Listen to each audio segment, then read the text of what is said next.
The People's Business is made possible by our partners, Solar Dynamics, the most efficient energy systems.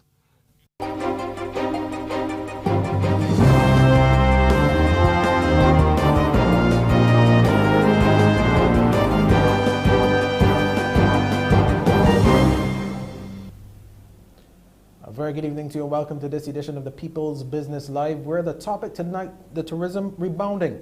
And to help us do that, we have an esteemed panel. We have the BHTA Chairman Renee Coppin, the BHTA CEO Rudy Grant, the BHTA member and Harrison's Cave Eco Adventure Park Sales and Marketing Manager Ryan Forde, Jamal Griffith, he's the BHTA Young Leaders Committee Chairperson and Market Manager at bookbarbados.com. And we will be back with to introduce the panel and let them get their opening remarks right after this break.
Welcome back to the People's Business Live, where the topic tonight, as I said, tourism rebounding. And I get started with some comments from the Governor of the Central Bank of Barbados when he was reflecting on Barbados' tourism numbers in the recent economic review. He said the revival of the tourism sector strengthened during the last quarter of the year. Long-stay tourist arrivals in December were at their post-COVID peak, reaching 47% of the corresponding pre-pandemic level of 2019. As the relaxation of global travel restrictions, the phased reduction in health protocols, and pent-up demand contributed to a rebound in international travel.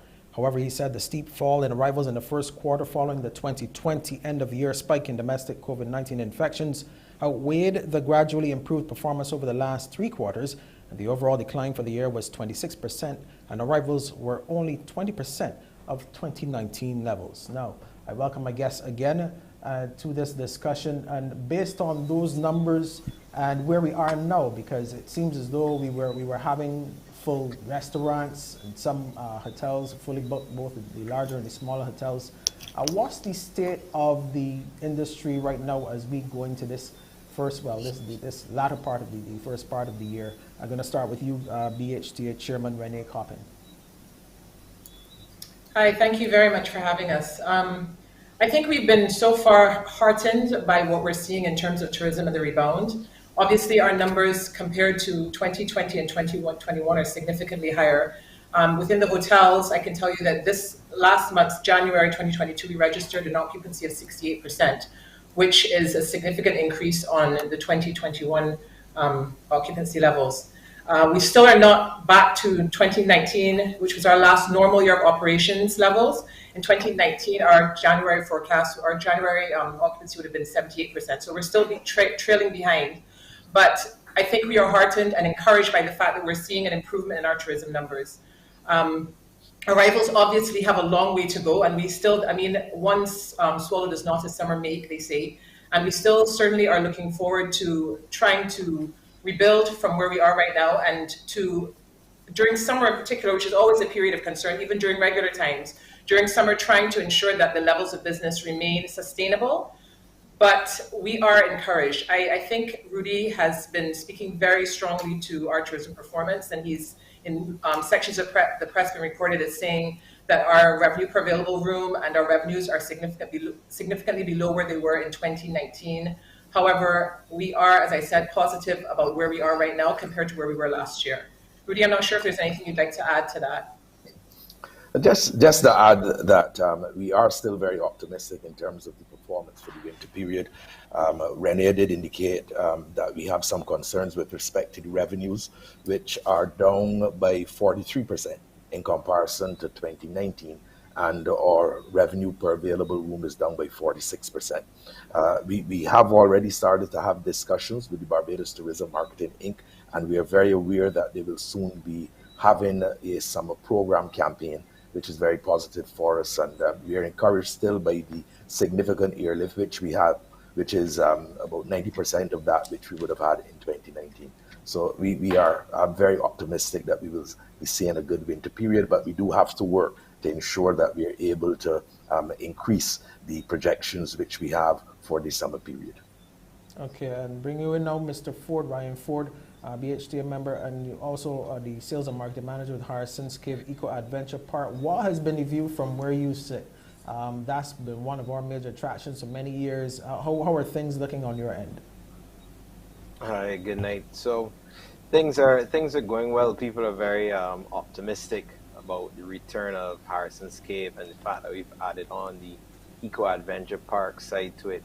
So as you know, Barbados traditionally has a lot of repeat tourists come into the island, and a lot of them that were coming to our properties between the November down to the January period, they would have seen us started to change what our grab and go kind of gift shop open air is going to start to transform to the arrivals process, the whole digital experience. So we pretty much are transitioning it to a place of more tech savvy and a lot more adventure on the spot. So those repeat guests now are anxious to get back here for when the completion of the park is done and celebrated amongst the rest of Barbadians.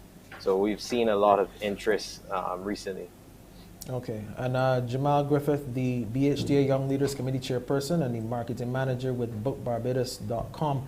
Well, how are things from your end? Is there a lot of activity there? Are we getting the bookings? Okay, just to clarify, I'm not the marketing manager. I'm the market manager with bookbarbados.com. Okay. But yeah, there's a lot of interest there from the partners who we have approached and partners who we've signed on so far with the platform. They are reporting that there's a lot of business that is coming their way, and that there is a lot of interest also in maneuvering or changing the way how they operate traditionally.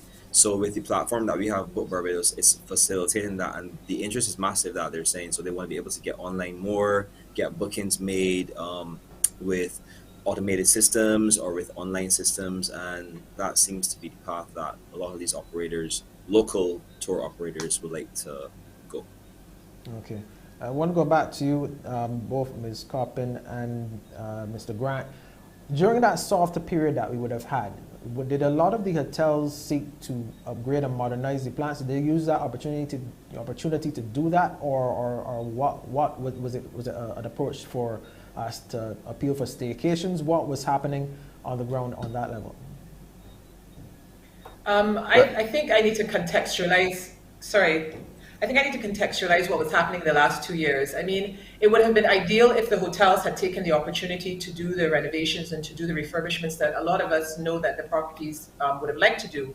However, the challenge was, of course, access to cash and access to funding. While there is a very widely floated myth that the sector got $300 million in funding from government, the reality of that was that was a fund that was primarily to re-engage our workers. It was really an employment support fund, as well as, yes, to lend support to transformation of the industry. But it was not free money, and it was not something that we could just access in a way that would allow us not to repay it. Most of that money, when accessed, had to be repaid. And so I think for a lot of the sector and the hotels in particular, even though they would have loved to be able to transform and to renovate their product, the challenge was the reality of not being open, not earning money, and still having to try to keep your operation going. So that would have definitely constrained the ability of the hotels to do refurbishment. And so I would have to say we haven't had a huge amount. I think hotels have, within whatever their ability, tried to do work with their product, but we definitely have some ways to go with regard to that. I am very encouraged that now that we're starting to have business come back, and you have to remember that even though we saw some renewal and some resurgence of tourism in the last quarter of 2021, we ended the year at 37%. And that's compared to 69% average occupancy for 2019, which I keep referring to as our last base or normal year. So we were still significantly down. We had periods during 2021 where business was very, very slow. And the re-emergence of the sector is going to be very, very reliant in 2022 on ensuring that we can keep the business open, keep the hotels going, keep the attractions going, keep the restaurants going, and keep the sector just staying open. And that is going to be our goal. And once we see that happening, we're definitely, I think, going to see the investment in the tourism product from the existing players. And I think there's some exciting new projects also on stream. Okay, Mr. Grant, your perspective on that issue as well. The critical element really related to survival in this COVID-19 pandemic, and the ability not only to survive with respect to businesses, but survival in relation to jobs and keeping persons employed. The BEST program did assist a number of tourism enterprises, hotels, car rental operators, tour operators, restaurants. A number of different tourism enterprises did participate in the BEST program. But most of the tourism enterprises, the focus has been to just survive this period. The emphasis has not been on a lot of refurbishment, but to ensure that businesses are continually able to operate and to function, and that they're able continually as well to engage their employees. And we have seen a situation now where most of the tourism enterprises are operating, and a lot of workers have been re-engaged, and that has really been the thrust. But with the emergence now of the market, of the fact that we are seeing more arrivals come in, the fact that we are seeing more people on island and going to the different attractions and restaurants, we are positive now that with that you'll see some element of refurbishment coming, but that will not be the critical component. It is really still at this stage to ensure their survival and to ensure that we are able to have as many persons engaged in employment as possible. And where would you say that is now in terms of, obviously we're still in catch-up mode, but where would you say in terms of employment, where percentage-wise, where are we right now in terms of back to, not really normal levels, but under the circumstances, I suppose? I couldn't give you a specific percentage. What I can say is that in many instances, those workers that would have come on for the winter period on a temporary basis, some of them would not be on. In many instances, most of the full-time employees are back working, but those that are temporary workers have been mostly affected for this winter period. Okay. And also it seems to have spilled over, well, what's happened now, I suppose, seems to have spilled over to the restaurants as well. What's your feedback from the restaurants in terms of, I understand recently we had some places that were fully booked, people were struggling to find places. Is that something that looks as though it may be sustained beyond this period? But certainly for the winter period, the restaurants are doing well. It is challenging at times to get bookings. The summer period is going to be a little softer. We are projecting presently occupancies in the 30s, 45%, 47% in April, and then in the 30s in the other months. But as I said, the BTMI is engaging in a summer program which we will soon launch, and we are hopeful that we will see increased occupancies. But summer has always been a challenging period for us. The period between December and April has been when the majority, significant majority of our visitors come, and we do have to try and see how through our different marketing tactics we can engage more persons to come to Barbados during the summer period. Okay, and I'll probably put this one to Ms. Coppin. Or Mr. Forde, what are tourists looking for right now? Obviously, we're in a COVID environment. Are they still seeking the same things they were before COVID, or are they looking for something different now as opposed to the attractions or the typical things that they may seek in the Caribbean? I don't know if Ryan wants to take it first. Yeah, I wasn't sure. I don't know, Renee, if you want to go ahead, that's not a problem. I can speak generally, and then you can speak very specifically to your experience in terms of your attraction. Generally, I think in terms of the quality of the experience that our guests have always sought, that is what they're seeking. I think people obviously want to feel in safety and security has always been one of our brand elements. And I think if we take that to another level with COVID, people are very much concerned about ensuring that we are doing things that will keep them safe in not just a physical sense, but also in terms of health. So while the world tends to, or is seen to be kind of losing restrictions and we're clawing back some of the things, the protocols and restrictions we've had during COVID, I think a lot of our guests are still coming to our destination because they want to be safe and because they have Barbados has handled the COVID pandemic well. So that is going to be a major concern. And then in terms of the general experience, I don't think it's any different from what it's ever been. We've always been known for good quality service, a high quality of experience, and just providing our guests with authentic Caribbean experiences that they really have come to value, particularly their interactions with our people. And so that is what they will continue to look for. And I know that we're trying to add new elements to our attractions, our restaurants, etc. And Ryan can probably speak a little bit more to that. Okay, I'm going to let him do that right after the break. We will have to take a quick break. We'll be right back with more of the people's business, the tourism rebound.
Welcome back to the People's Business Library. We're discussing the tourism rebound. And before we went to break, we were about to give Mr. Ryan Forde, BHTA member and market sales and marketing manager at Harrison's Cave Eco Adventure Park, an opportunity to talk about what some of the visitors have been looking for in this COVID period.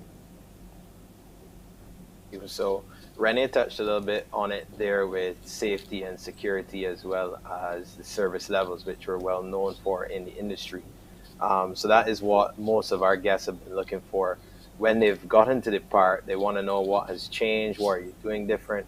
And, you know, since we've opened up the park, apart from the special discounts towards the locals, we also have a lot of tours that we've combined with some of our partners, prisons like Mount Gay or St. Nicholas Abbey or some of the catamarans.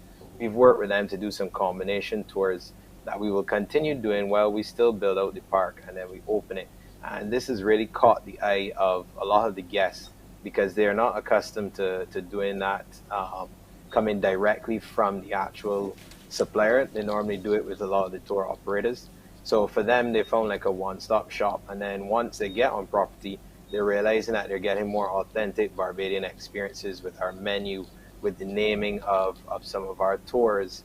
Also, while being on tour, they're getting a lot of, well, it's a very Instagram world now. So these experiences they're living, and they're also posting, tagging, sharing, and whatnot.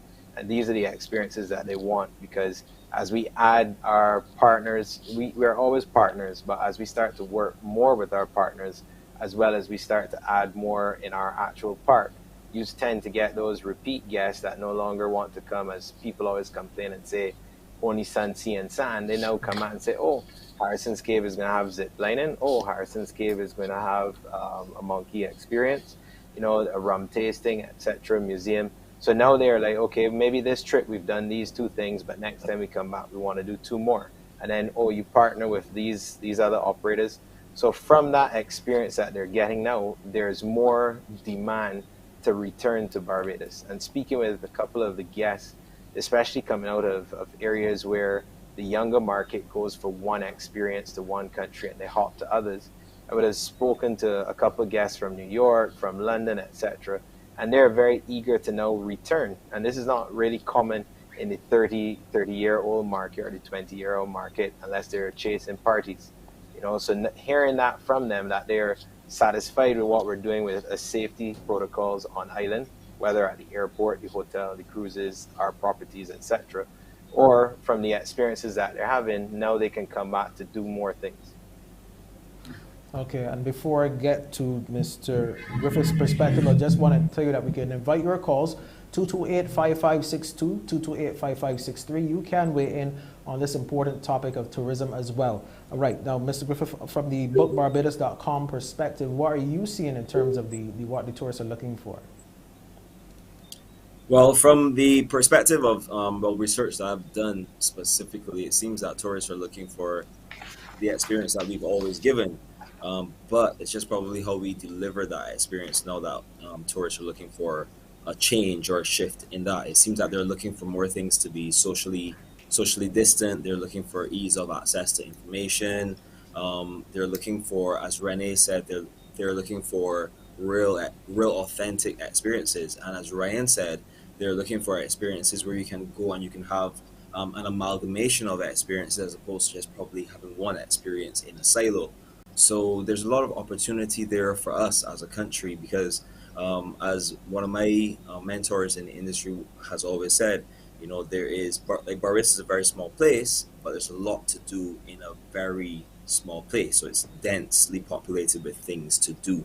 So things like what Ryan have done or what Ryan has done and CHUKKA has done and things like what Renee is speaking about, I think that's the way for us to go forward with tourism, to package a more inclusive, authentic, socially distant and informed experience for the tourists, for the travelers. Okay. That's what it seems like.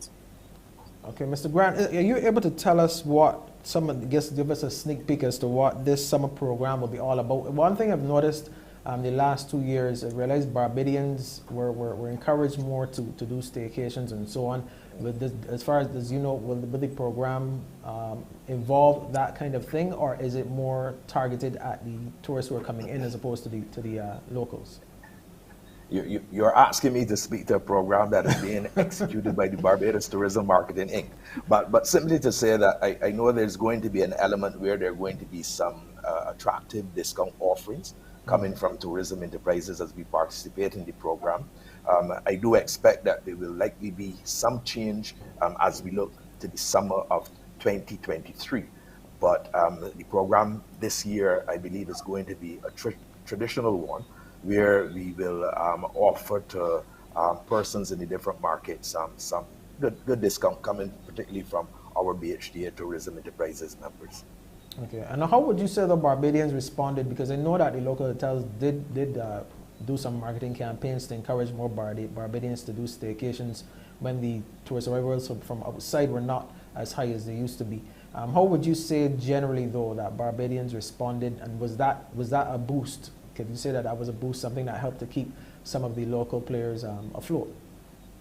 Staycation provided significant support to hotels and to tourism enterprises. It was very positive. There's this myth that tourism and hotels are not for locals. And the reality is that in order for us to have a successful tourism industry, Barbadians have to be part of that industry. Staycations are offered throughout the entire year. Of course, during the winter period, when the demand is a lot greater, then rates are a little higher. But Barbadians being able to explore hotels has been very positive for us this during the COVID-19 period. I think part of that is that a lot of Barbadians who would have previously traveled would not have had that opportunity to travel, and they took that option of going to the hotels. And we did see the occupancies in some hotels being, in significant 40s, 50s, 60s, and that would have been because of a significant component coming from staycations. And what I would want to do is to encourage Barbadians to continue to explore, not only with respect to the hotels, but our tourism product offering as a whole, because I'm sure that they will find the experience to be significant. Okay, Mrs. Coppin, I know you're chairman of the BHTA now, but I also know you had a hat once as the Intimate Hotels head as well. What would you say? Was it were you seeing the same thing for the smaller, for the more intimate hotels? Were they also seeing staycations over the period? I think that I want to support what Rudy said regarding the narrative around Barbadians and whether or not they were welcome in hotels. I know particularly in the small hotel sector, we have always tried to encourage local, I want to say ownership of tourism, and try to encourage locals to come out and to enjoy what Barbados has to offer in terms of accommodation, attractions, and all of the things that make up our tourism product. We certainly had tremendous support. We certainly had tremendous support from Barbadians throughout COVID. We continue to have that support from Barbadians. The staycation rates tend not to be available during peak periods, but that is so with any of our discounted rates. Staycation is really a rate that is more affordable, and generally we in the industry have to make hay while the sun shines. So during our peak periods, you will find that we do not have our discounted rates available. Our best available rates will tend to be higher. However, locals are welcome to come and stay with us at any time. And certainly in the smaller hotel sector, which is primarily and largely locally owned, we highly encourage and we highly embrace locals coming out to support us in whatever way that is, whether it's dining in our restaurants, doing staycations. That's always been a part of what we do. Okay. Mr. Forde, I just want to go back to you. Harrison's Cave, as I said, has been one of these things that has been around for a while, and I think every Bajan, I would hope every Bajan has gone at least a couple of times. But we've heard about a lot of changes. But could you tell us about what were some of the major changes that you would say that for somebody who hasn't been to Harrison's Cave, let's say for the last 3 or 4 years, when they go there, what are some of the things that they see that be very that if I'm going now, I say I want to go again, I know that there's some new things happening. What were some of the new things that you have? Well, I haven't seen you since we reopened in July, so you're more than welcome to come as well, because it sounds like you were talking about yourself. To some degree, yes. Guilty as charged to some degree, yeah. That's no problem at all. So since July, CHUKKA Caribbean Adventures would have been opened as a management company with a whole redevelopment plan for the property.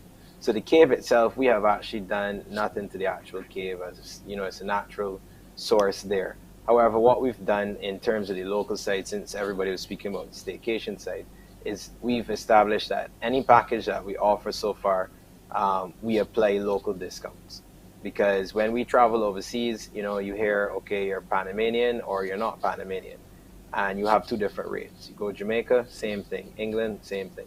So we're doing that here, obviously, to work with the local market. As Renee and Rudy both said, they really bump up what we supply all year round by having local. But on the ground, some of the developments we've done, we've gone into a more digital world. So you could do your bookings either through the website, through our sales reps, through the property as well, through customer services. You would also have your e-waiver. So most people get a ticket stub when they go to Disney World, and they don't realize that their waiver is on it and they throw it away. We actually have a digital one. So you get it straight to your email. You can also make your payments digitally if you would like. Once you arrive, obviously it's a Wi-Fi free zone. So you'll be able to interact and post and tag and whatnot. We have the gift shop is now reopening probably in another month or so. We also are adding zip lining, challenge course, aviary as well, where you would see regional and international birds. We also have a monkey feeding zone. We're also going to be adding a pool down by the gully side as well too, as well as cabanas. And a lot of the architecture is based off of Barbados. So we'll have a free fall tower, which is very similar to that of a bungee jump. But the structure of it is built out and looks just like our lifeguard huts are on the beach. Our cabanas are not like the hotel cabanas per se, but they're actually built similar to that of our chala houses in Barbados. And then each table that you sit to dine at the Green Monkey Bar and Grill is actually very similar to that of the picnic tables you'll find in tree houses or Farley Hill. And then we also have domino tables as well. So all of that we're doing there at the property. We should be finished by the end of this summer. So obviously the winter market will come up, but before the winter market, you have the back to schoolers coming out as well, and then you also have that September traffic for the shoulder period as well too. Well, what do you see in terms of ratio? Do you still see you get some locals, or is it more visitors who are coming in? Well, yeah, when we first reopened back in July and August, we ran a very extra special for the locals. So we saw huge numbers for July and August and September. But as you know, the variants creeped in. You know, you had the Delta coming out stronger in October. Then the locals started to come back off a little bit. And then you saw more tourists start to pick up. December, as you know, a lot of tourists were coming into the island. So you saw those numbers pick up a lot again. And then obviously the next variant arrived then for January period. And then there was the election period as well. So a lot of the locals stepped back. But as of this month, when we did our Valentine's special promotion, locals have started to come back out. And you're also getting a lot of birthday groups because we do some partnered tours with Mount Gay, St. Nicholas Abbey, the Catamaran. And there are a lot of groups that want to say, okay, well, we want to do it as a bubble. So everyone talks about a cruise bubble, but there are local bubbles that we work with, social groups. There could be church groups, school groups, or just a birthday having a good time. And, you know, we take out 20, 24 people at a time. And you pretty much have a coach, and then you're picked up, you go on the trams, you go on our nature walk, you learn a little bit of our floral life that we have there. You have lunch as a group, and you get escorted over to our other partners. So as what we're doing is safety and security, you're also getting that local traffic starting to pick up again. And right now, I would say it's about 70-30 tourists versus local. But as summer comes closer, you're going to start to see the local numbers start to pick back up again. And I guess you may soon be able to count me among those local people coming back as well. Yeah, man, you're going to push it to 31%. Okay, time here now to take another break. And we're back. When we come back, I want to talk about some of the challenges, the non-COVID challenges that the industry may be seeing right now. We'll be back to the more of the people's business in a moment.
Welcome back to the People's Business Live, where we're discussing tourism rebounding. And before I get back to my question, we have some questions coming in from Facebook.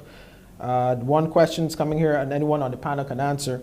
Who can you submit proposals and ideas to about tourism ideas, and what happens to these proposals if they are liked or accepted?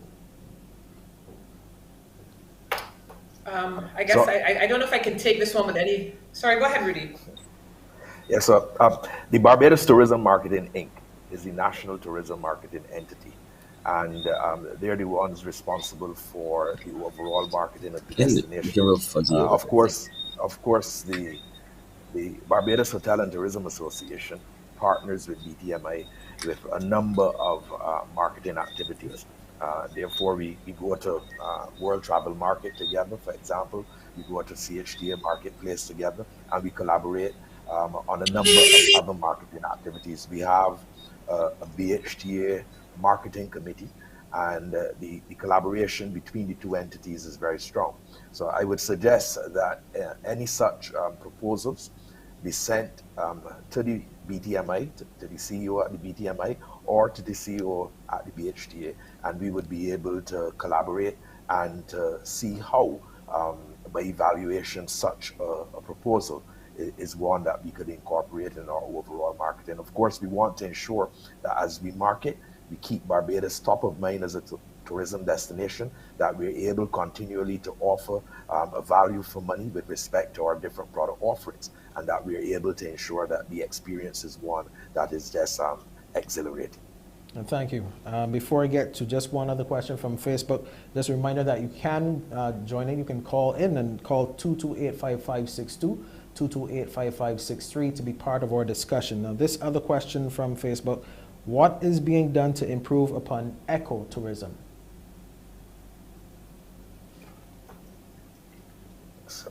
If I was waiting to see if someone else on the panel wanted to respond to that.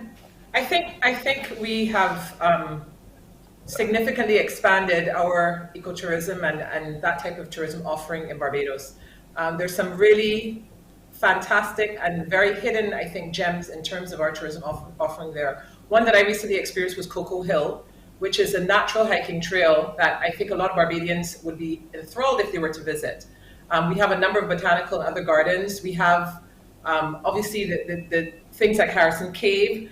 I'm not an expert in this area at all, but I would say that we are trying wherever possible to encourage persons to develop ecotourist products and to try to use things that are happening in their communities to try to turn them into, or to monetize and turn them into products that can generate tourist dollars. So, Rudy, I don't know if you have anything you want to add there, but I do think that we can definitely, with a little bit more time, produce a list of really good and exciting eco products in Barbados. And certainly we have one called Eco Lodge, which is one of the members of the Intimate Hotels of Barbados. And that is, that also combines, they do their own water, and they have a very interesting process of developing the water, which is sold as a product in many restaurants and in some retail outlets in Barbados. So even that is a part of our eco experience. But Rudy, I don't know if you want to add anything there. Yeah, I think you have captured it accurately, Renee. And the truth is that as we speak about the development of the industry, we are speaking about sustainable development. And the natural environment is a critical component of that.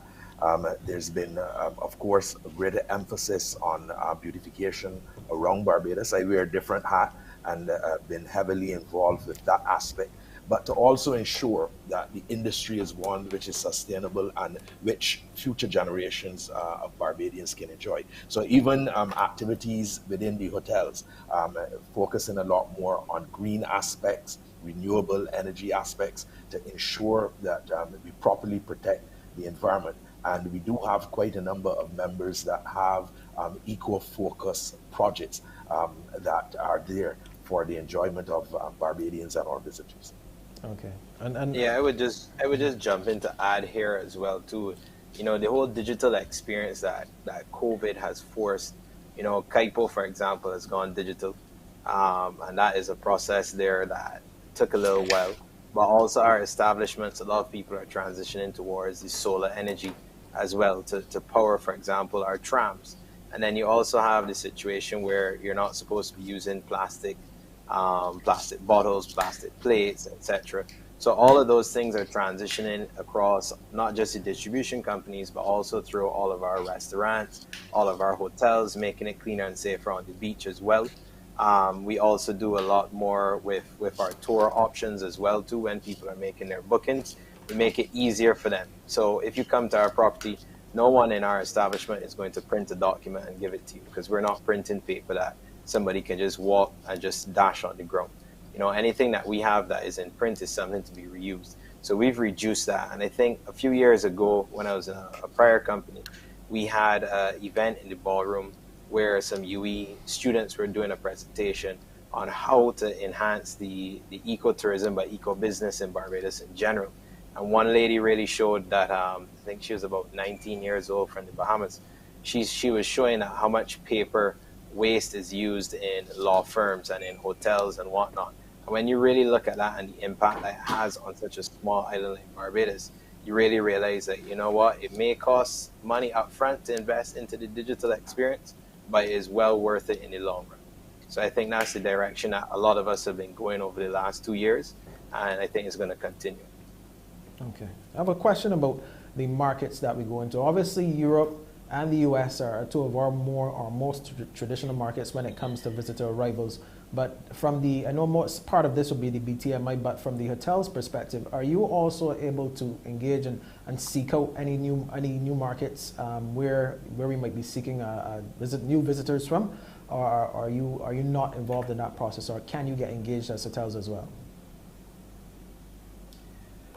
I think what has happened now is that there's been a great leveling of the playing field with access to the internet and social media. And so I think a lot of hotels now are looking at ways that they can improve their direct marketing. A lot of us have our own marketing databases. A lot of us utilize former guest contact list to do our marketing. And that's given us a reach that we would not have had before. So certainly I think you're seeing a lot of smaller players who are doing a lot more of their own direct marketing. However, I think the development of markets is still going to primarily be dependent on the Barbados Tourism Marketing Inc. And obviously things like airlift and connections are going to play a role in trying to build out markets. So I know that Jamal can probably speak to this because I learned something about him this evening that I didn't know before, but really delighted that our indigenous booking engine has a market manager, and I'm sure he can probably speak to this a little bit more.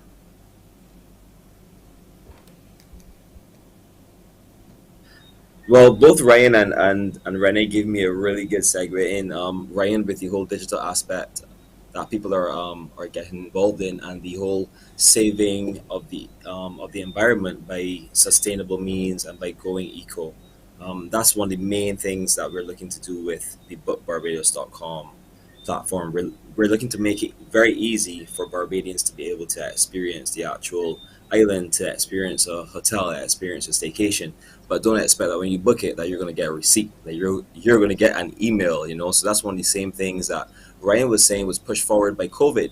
A lot of the ways that we now are going to be operating in the future in Barbados in general are actually first proofed in hotels and in establishments that are within the hospitality field, because we have to deal with guests directly who are coming from overseas, have expectations of how things are supposed to be. We have to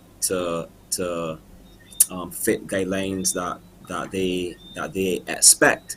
So when that sort of thing happens, it leads us as operators to have to pivot. And when we pivot in this industry, it tends to go into the outside industry. So now bookbarbados.com is a direct result of that, is a direct result of the industry having to pivot and Barbados itself having to pivot and go and find our own markets and find our own tourists from different places. So we, as much as we're dependent on airlift and on the traditional marketing methods that we have relied on for time immemorial as it relates to tourism, I find that the BTMI and the BHTA, they're changing the way how they're operating now. And as I think it was Renee who just said, that a lot of the hotels have direct marketing mechanisms that they can actually reach out to guests overseas, like directly, that you can put an ad on Facebook and you can reach someone directly in their home in Switzerland or Sweden or wherever in the entire world. And that's also what we're doing at bookbarbados.com. So what we're doing is we're trying to build a marketplace, a place where Barbadians of any level of hotelier, any level of vacation rental owner, any level of person who even recommends Barbados to other people as a product or as a experience, or even showcase the island like nobody else can, like a Bajan, because we're Bajans first, while providing both locals and visitors the space to book their Bajan adventures. And really more than that, we really want to make ease of access, as I first said, our driving force, and the platform actually provides Bajan businesses of all sizes that offer direct and indirect tourism services, a new alternative to market to the world. So instead of going through something like Expedia, you can put your vacation rental on bookbarbados.com and we can help you get your product out to the world. So we're really encouraging entrepreneurs to create or build the next best thing, and this is what we think it is. We think that the future of Barbados is going to be digital, and that's the way how we have to start to operate from now. Okay, thank you. And just before we go to break, reminder that you can join the discussion, 228-5562, 228-5563. We're going to take a break. We'll be right back with more of The People's Business.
Welcome back to the People's Business Library, where we're discussing tourism rebounding. I understand we have a caller on the line. Good night, caller. Go ahead with your comment or question.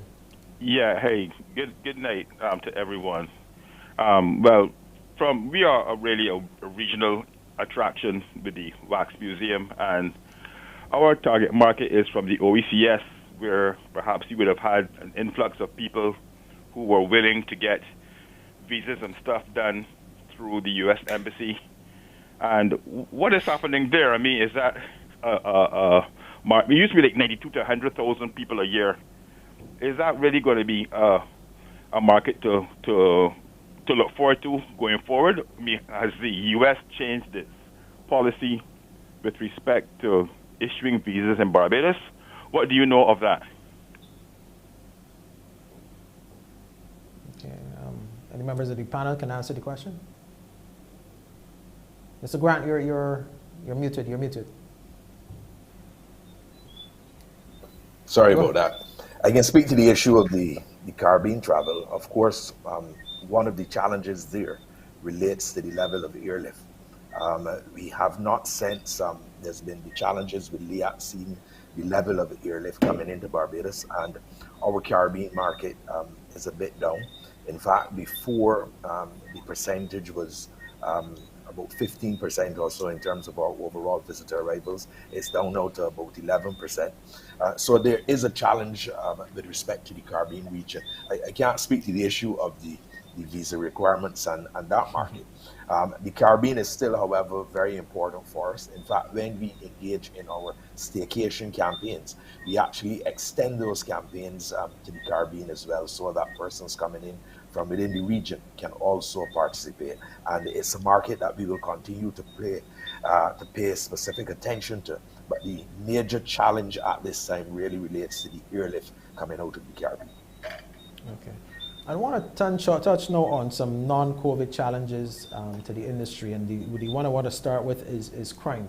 Once upon a time when something bad happened to tourists in Barbados, we didn't have social media, and it would take a little while before it got overseas. But how do hotels, I know the BTMI and the Ministry of Tourism would also have its own way of dealing with that, but how do hotels deal with something like that? Obviously with visitors staying at hotels as well, when some of the incidents might happen. How do hotels navigate those kinds of incidents in this environment now?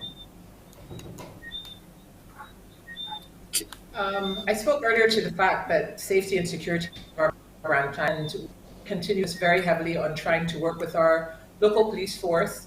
And the BHTA has a safety and security committee which focuses very heavily on ensuring that we are focusing on things that will help us to keep Barbados more safe. But fundamentally, we cannot be a good tourist destination unless the island works well. Even though we have seen from 2014, which is the stats that I have in terms of visitor crime, we've seen declines over the years. Our last, for the period 2020, January to December 2020, we had only 77 reported crimes against visitors. Obviously, we had significantly less numbers of visitors, so that would have impacted on that number as well. But we have not been seeing that the numbers of crimes against visitors have been climbing, but obviously we want to ensure that the social aspects that lead to crime are also being dealt with. And that is why we are very much about ensuring that tourism works well for everyone and can be participated in by the majority of Barbadians. We at the hotels tend to have a lot of focus on safety and security. We do a lot of virtual as well as manned security. We try to ensure that we are informing our guests about ways to stay safe, but fundamentally, we recognize that the larger macro issues of crime have to be addressed, and that is why we are even more motivated to keep tourism at front and center and to ensure that our economy is functioning well, so that persons have opportunities to be engaged in positive pursuits. Okay. I just wanted to add there, if I could please, that there is, as Renee pointed out, a safety and security committee.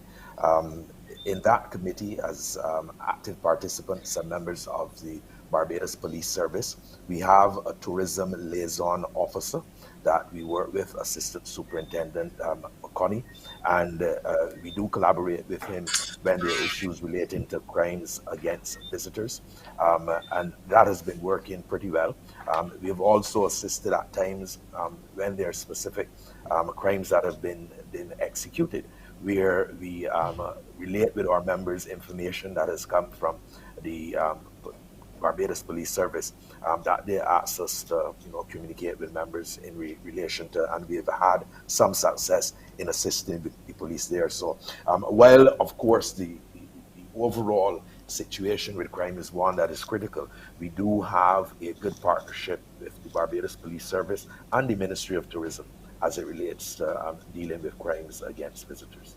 Okay. And outside of crime now, what would you say are some of those non-COVID related issues that the sector is trying to grapple with right now, or things that you think can be improved upon, whether it's at the community level, not necessarily governmental level, but things at the community level that can be improved upon to help the industry? I'm curious why you've excluded the governmental level, because I think that is one of the things that we are very, very keen to improve in terms of moving tourism forward. I really want to say something, so I will allow you to do so. No, you go ahead and I'll follow. That's okay. Okay, I think that one of the fundamental things that the membership, BHTA membership has signaled is that ease of doing business in Barbados is one of the biggest challenges to tourism as we move forward. We need to have systems that work more efficiently. We need to have greater responsiveness. I think coming out of COVID, we had hoped that we would emerge from this pandemic with both feet on the ground and start running. But we're seeing that many of the issues that plagued us in terms of facilitation continue to plague us even as we emerge in 2022 from this pandemic. And I'm going to go back to a simple call that we've been making with regard to the operations at the Grandia International Airport, which are becoming a national embarrassment, have been ongoing since the start of this pandemic and really have not improved. In fact, in the last while have gotten worse.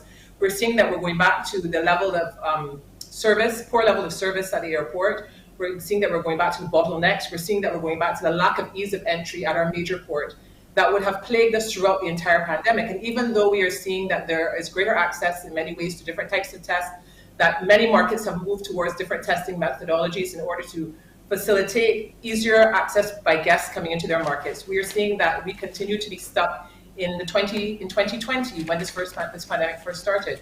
And so we do not want to exclude governmental interaction. We believe that having government agencies that work well, that partner with us, that are responsive, is very critical to how we move forward. I'm going to say this because it is important. We in this sector work in what is called the review economy.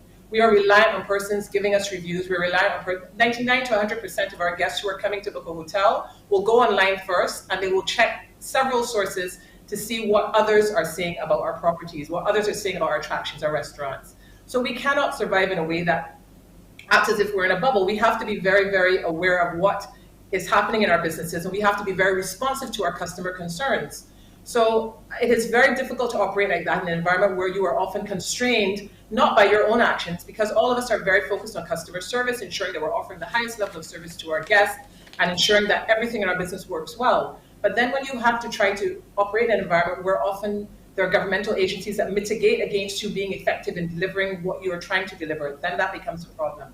And so we cannot exclude government. We are going to again make a call that we have to relook what is happening with regard to our entry protocols and ensuring that we simplify them. As summer approaches, that's going to become even more critical as we're trying to get guests into this island. The cost of PCR testing across markets is becoming increasingly more expensive, inaccessible, and difficult for persons to obtain, which makes it very difficult for persons to enter this market.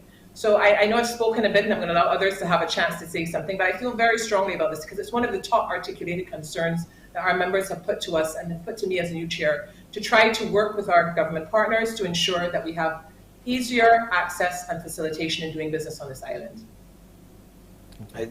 I agree there with Renee, definitely.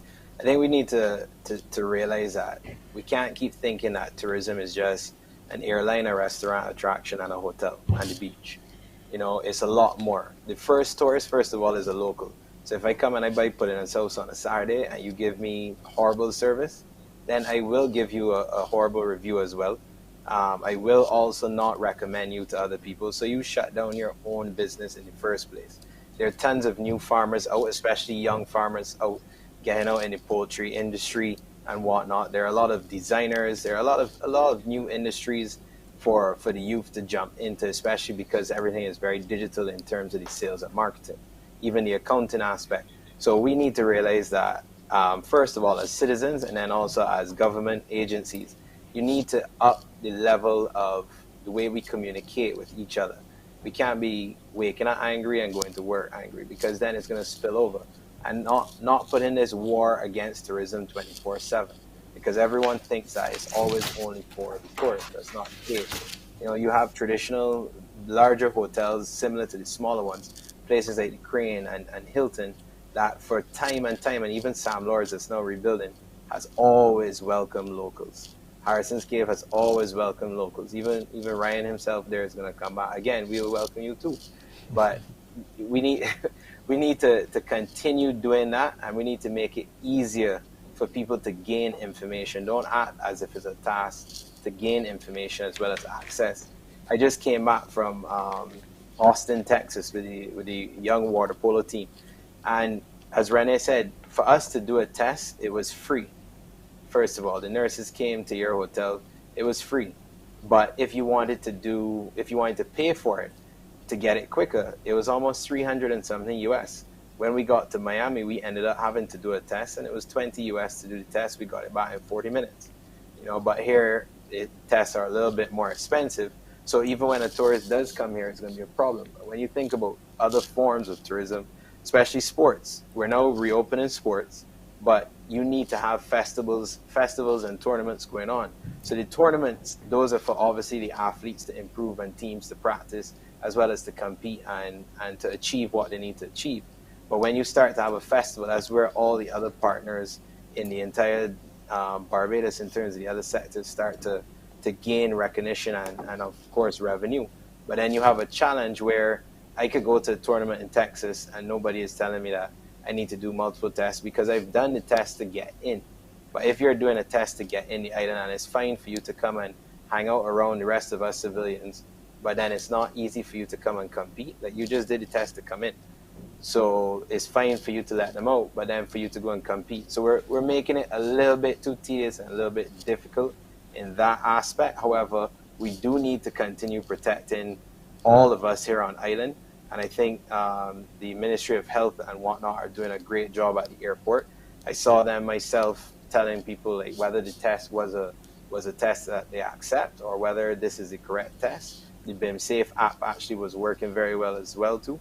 So there are different things that we always need to say. There are areas where they need improvement, but however, there are a lot of areas that we're doing well, and hence why Barbados and New Zealand were places throughout COVID that were always on the news for how well we were handling it. Of course, there were times we dropped. However, the most of the time we were always positive. Okay. All right. Just with some context here, Antigua and Barbuda hotels allow only vaccinated travelers to enter the country. Barbados does not have the restriction. Bermuda requires supervised antigen and PCR tests are accepted. The date of the test must be no more than 2 days before arrival in Bermuda. Barbados accepts tests up to 3 days old. Jamaica, all travelers 12 years of age or over must have a COVID-19 PCR or antigen test, almost the same as Barbados. Trinidad requires PCR tests no more than 3 days old, same as Barbados. And Barbados requires a valid negative rapid COVID-19 PCR test result done within 1 day prior to arrival in Barbados, or negative RT-PCR COVID-19 test result done within 3 days prior to arrival. And I just want to quickly just revisit this when we come back, but I have to go to commercial break. Now, again, quickly before I go, you can join us with your calls, 228-5562, 228-5563. Be back with more of the People's Business in just a moment.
Welcome back to the People's Business Live. I know before the break I said we get back into that topic, but time is getting away, so we're going to skip ahead. I want to find out from the panel, community tourism is often put out there as something that we should all embrace. Oistins is often put forward as a major point, a major hub.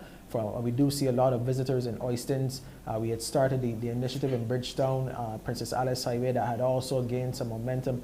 What are you seeing in terms of community tourism? Are we there? Or are there other things that we can do to improve it, to add to that attraction side of things? I think there's a lot that we can do with respect to the community tourism. Of course, it is happening every day. Many of our members tell us that many of their visitors tell them about places in Barbados that they are not aware of. I always tell the story of persons who leave the West Coast. They pay $3,000, $4,000, $5,000 US dollars a night to go and stay at a hotel on the West Coast. And on Friday nights, they either get in a taxi or get in a bus and they go to Oistins. And the reason why they go to Oistins is that there's a real authentic experience. And throughout Barbados, in many communities, there are different activities that are taking place that a lot of our visitors go to, that many Barbadians are not aware of. Of course, we are being told by government that they will be focusing in a more determined way to enhance community tourism, and we believe that that helps in providing a greater value for money. The value for money proposition is very important, but the authenticity of what we are offering as well is critical, and I think that community tourism will be able to help to distinguish us and to keep us top of mind as a tourism destination. Okay. Anyone else want to say? Sorry, I just want to jump in there with what Rudy is saying. I agree totally. I think we're at the point of where community-based tourism, that's Barbadian tourism historically. Rum shops are community-based tourism establishments. When you go into Bridgetown and you see the people on the side of the street, the actual vendor interacting with the tourists, that itself is community-based tourism. And community-based tourism is a sustainable way to develop the tourism industry. That's sustainable growth. If we can make different places in Barbados very, very nice or very interesting for tourists to go and see. I know of a rum shop just off of Spring Garden, just across the road from, I think it's Brandon's Beach. And I've seen many tourists. I myself walked down there one time or a few times, and I actually stopped there. But I see many tourists walking off the beach and going down into a lot of roads or places that traditionally tourists did not go to. Tourists are actually moving into residential areas or into traditionally what we as Bajans call villages, because that is where Airbnbs and vacation rentals are, and tourists more and more are looking for, as Renee initially said, authentic experiences. And tourism in the community or community-based tourism is actually one of the best ways to ensure that our economy as Barbadians survives, because if money goes into the community directly from tourists, and tourists are actually encouraged to go into the communities, we can see a massive turnaround in not only the way how the average Barbadian may view tourism, but also we will see a massive turnaround in the financial situation of a lot of Barbadians, So I think community-based tourism, as well as changes or shifts in digital methods and stuff, are the ways forward for tourism in Barbados. I also want to jump in there.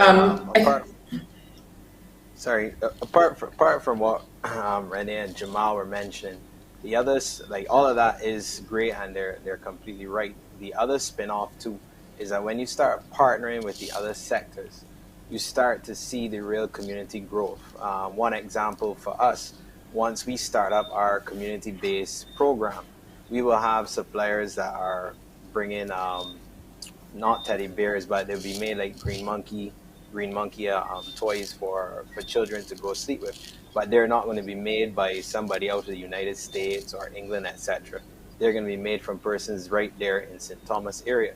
I saw a question come up there also with regards to the zip lining and the tours and stuff like that. It popped up on the screen. So those things, we are also getting materials for some of our tours. We also have arrangement with a lot of the pottery places that supply pottery that will be in our gift shop.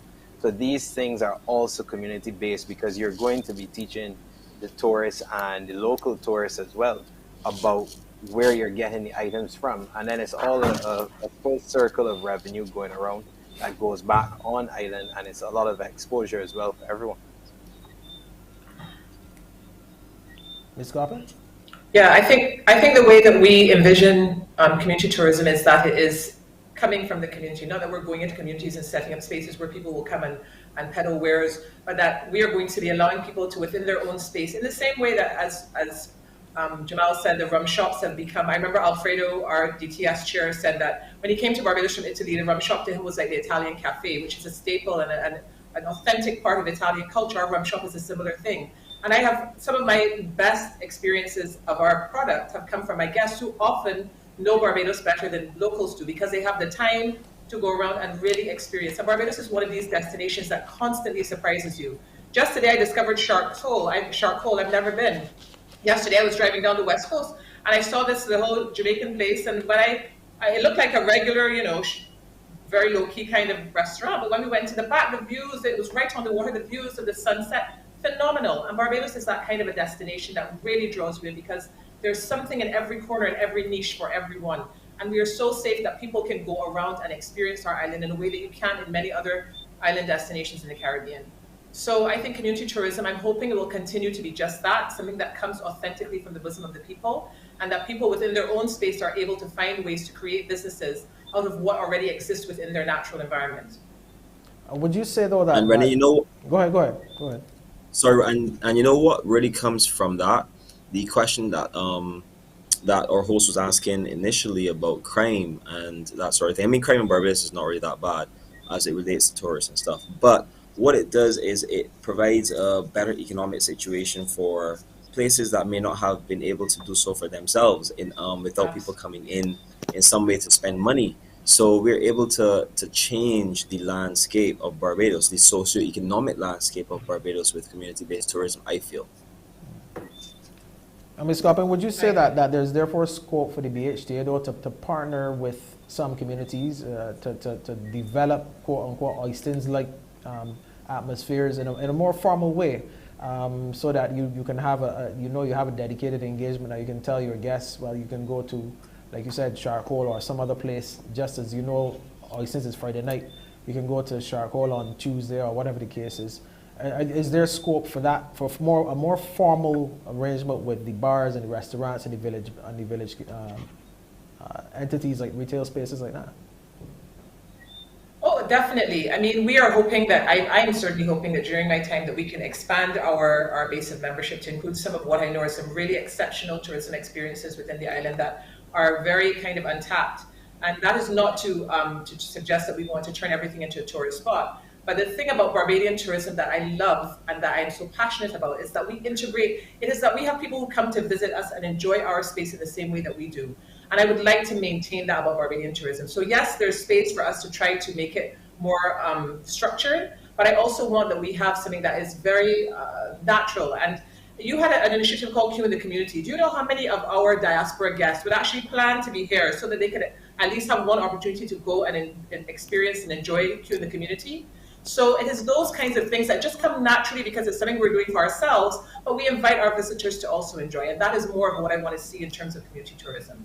So yes, I want to create structure, and yes, we want to give support wherever possible, but I also want to ensure that we continue to have very natural emergence of tourism within communities across Barbados. Okay, thanks very much.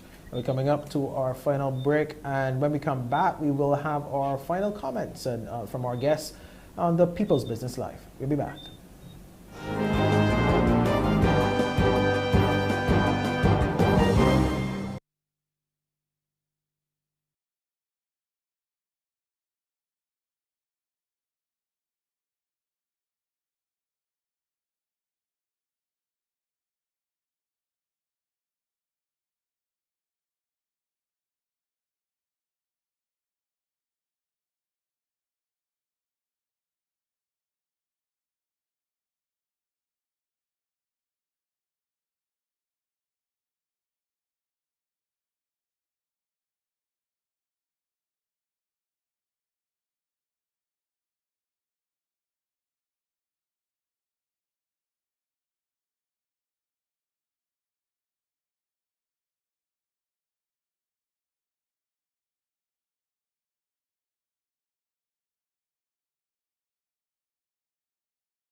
Welcome back to the People's Business Live, where we have been discussing tourism rebounding.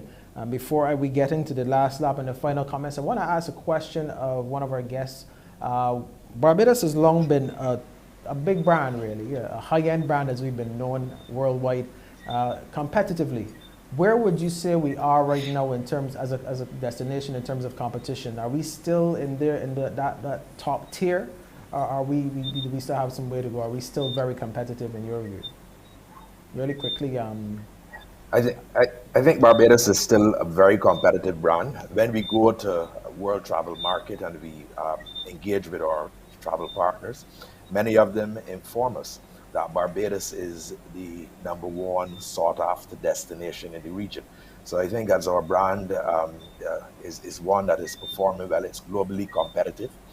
I think that is what has allowed us as a destination, in part, to be able to see the level of airlift that we've seen come back when we compare with the rest of the world. The average for airlift coming back is 60% in Barbados, our average is 90%.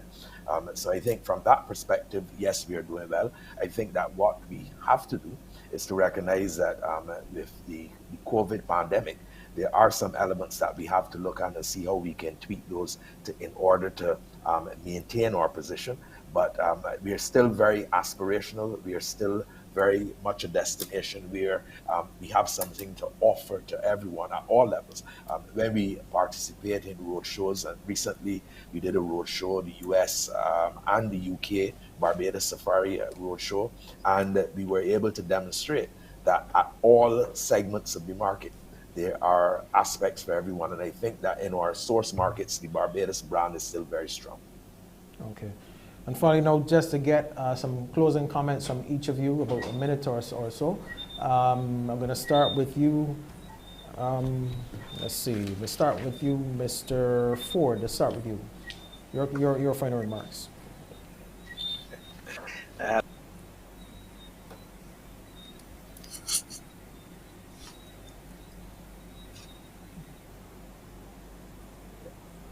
Mr. Forde, I think you're muted. Yeah. Right. Yeah, you can hear me now? Yes. Yeah. Sorry about that. I was saying I had a feeling that you were going to pick me first, but that's all right. There's no problem. Yeah, I think what we need to do, I know Renee touched a bit on it, there is we just need to continue clarifying the communication with regards to the testing aspect and whatnot for the tourists that are coming in, and for locals that are returning home to enjoy the experience of our safe island. I think we are top tier. I know that you asked a question just now, Rudy answered. We still are top tier and very much in high demand because we add that level of safety and security. We may not be the biggest carnival, we may not be the biggest sports destination, but consistently in every single category, we are across the board up there all the time. You know, there's some other destinations that are very high up there when it comes to all-inclusives, but then very low when it comes down to maybe, I don't know, safety and security or airlift. You know, and we just need to take pride in everything that we do. I speak on behalf of my team there at Harson's Cave Eco Adventure Park, and we're excited to change the dynamics of what we have to offer to locals and to tourists. You know, we've been open for 40 years. And now we're going to change it that the next 40 years is going to be a really interesting eco-adventure park that many people are going to come to love over the years. Okay, Mr. Griffith. Yeah, I want to say first thing, thank you for having me here to represent the youth of the tourism industry. The youth of the tourism industry are the way forward, as well as us who are here now, like I guess you'll call us old heads, even though some people call me young. Succession planning is one of the most important things for tourism, and this is what the BHTA is doing with grooming and developing the young leaders. So they're looking for a way forward. They're trying to find a sustainable way to go forward with the youth, working with the powers that be currently. As well as that, I just want to reiterate what Ryan said. And as Bajans, we need to take pride in what we do and what we do well. We are the best at a lot of things, but as well as that, what tends to win people's hearts about Barbadians is that we're Barbadians, and nobody else in the world can be a Barbadian other than a Barbadian. They can go to Mexico for beaches. They can go anywhere else. There's beaches anywhere. There's hotels anywhere. But the Barbadian people and what we have here as people, our culture, just our way, our food, simple things like that we may take for granted, living in it on the everyday basis. Those are things that people come here for, and they come back here for. Speaking to Ryan's point, that's why they come back here, for the connection to the people, the culture, the food. It's just a different place. So take pride in what we have here, and we have a really good product. Reiterating Rudy's point, we are top tier. All the tour operators, all the OTAs, Barbados is almost always in the top 3 of Caribbean destinations, and it's still aspirational, also still very attainable, and I think we will go forward with a much better product in the next 40 years too. Okay, Mr. Grant. I would change the narrative a little bit to what Jamal said, and say that you experience re-Beijing, because it is really about the Beijing experience that you have, whether it is the cuisine, whether it is the going to rum shops, whether it is the different product offerings that we have. And I think that for the foreseeable future, tourism is going to continue to be the main foreign exchange earner. One of the things I think that we have to do is to focus in a more critical way in ensuring that we strengthen the linkages with the other sectors. I know there are those who say that you should look at diversifying, and nothing is wrong with diversification, but I also think that you have to be realistic as well. And as the tourism industry further develops and grows, we have to ensure that we are able to strengthen our relationship and our linkages with agriculture, manufacturing, the cultural industries, and bring those other industries along. Because I believe that tourism, as I said, for the foreseeable future, will continue to be the main foreign exchange earner. And I'm very optimistic that we will continue to see a good performance for this winter period, that we are able to work collaboratively with the BTMI to ensure that we enhance our visitor arrivals for the summer period, and that we will continue to be a strong brand and a globally competitive tourism destination. Okay, thank you so much, Mr. Grant. Ms. Coppin, last but not least. Thank you. I think that as we go forward, I am so excited. I think you'll be hard-pressed to find anybody who works in tourism that is not passionate about tourism. And that's because it's the kind of industry which sucks you in and which makes you want to, at every level, deliver the best. And certainly Barbados is an island that is second to none in my view. I'm a very biased person. I'm not even going to be apologetic about it. But I'm very proud of this country. I'm very proud of what we have done here. And I want us to continue to focus on the fundamentals, because those are the things that really set us apart. The fact that, as I said before, persons can come to Barbados and move around this island and experience this island in a way that any Barbadian would, or if they were living at home, would want to experience their home. I think that is a strength that we have that can never, ever be underestimated. And so I want to encourage Barbados to continue to embrace tourism, because if tourism does well, this island does well, and vice versa. The way that we have developed our tourism model is one that is very sustainable, that is inclusive, that has built out tourism has benefited so many aspects of Barbados. And so I look forward to the future. The BHTA is charged with developing a vibrant and sustainable tourism industry. And I am confident that with the support of Barbadians, that is exactly what we're going to do. I know Rudy spoke to diversification.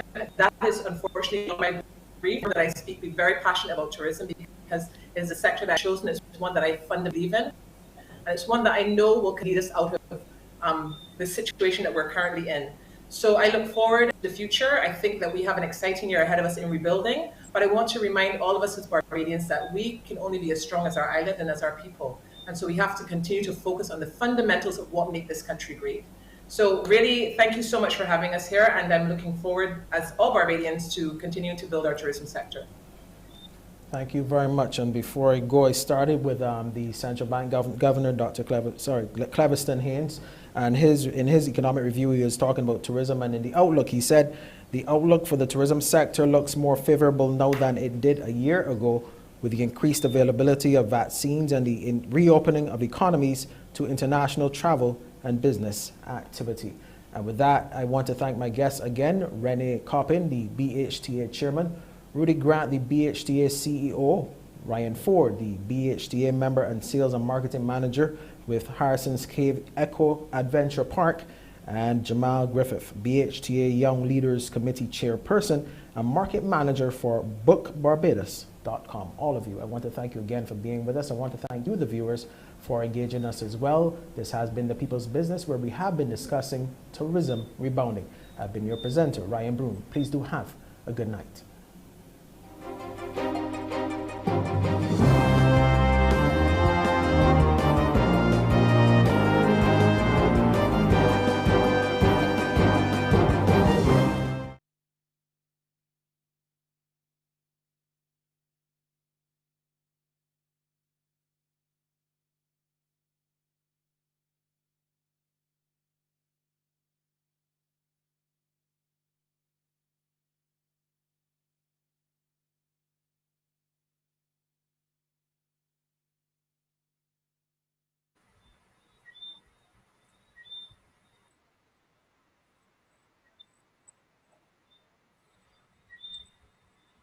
You're welcome.